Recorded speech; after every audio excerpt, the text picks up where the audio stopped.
All right, guys, so just going to leave you some video notes here. So note 6.3 are differential equations and initial value problems. So if we're given, let's say they tell us we have this differential equation. So that sounds like a scary thing, but it's just literally any equation of the derivative. So let's say we have dy dx equals 3x squared plus 5x plus 7. Okay, and they say find the general solution.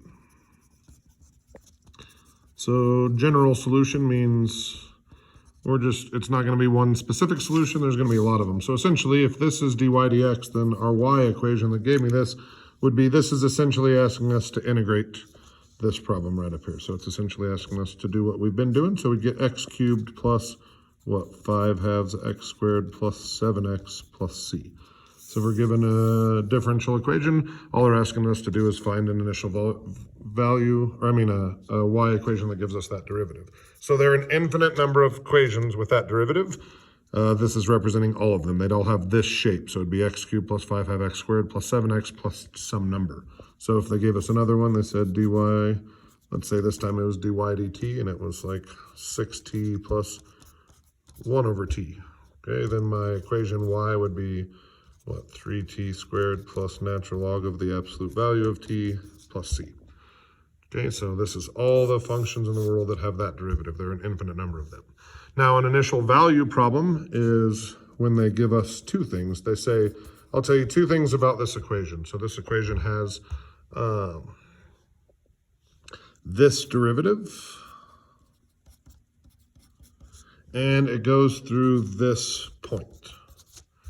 Okay, so the way I like to think about this is there are an infinite number of functions with this derivative, and there are an infinite number of functions that go through the point 0, 2. There is only one function with both. So we'll start over here, and we'll say if dy dx equals 6x cubed plus 4, then what we get, so this would be x to the 4th over 4, so 6 over 4, so 3 halves x to the 4th plus 2x squared plus c. So these are all the functions that have that derivative. So I went x to the 4th over 4, then take the 3 or the 6 on, 6 over 4 is 3 halves, and then I finished here. Well, this point here, this 0, 2, will allow us to find the c. So if I plug a 0 in for x, I get a 2 out for y. So we get 3 halves times 0 to the 4th plus 2 times 0 squared plus c. Now in this case, with a 0, it works out really nice, and we just get c equals 2. So that means we have an equation, y equals 3 half x to the 4th plus 2x squared plus 2. This is the only equation in the entire world that has both this derivative and goes through this point right here. Okay, so let's say we have another function. So we have the derivative dy dx is equal to,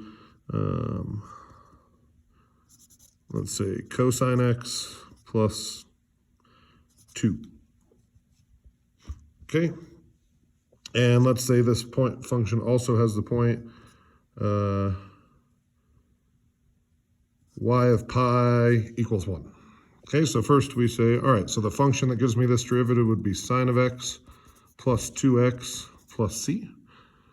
And this is saying that we also want the function to go through the point pi 1. So we go ahead and grab pi and plug it in for x, 1 for y. So we get 1 equals sine of pi plus 2 pi plus c.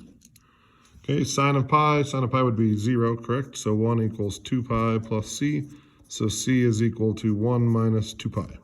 So that means my function, y equals sine of x plus 2x plus 1 minus 2 pi.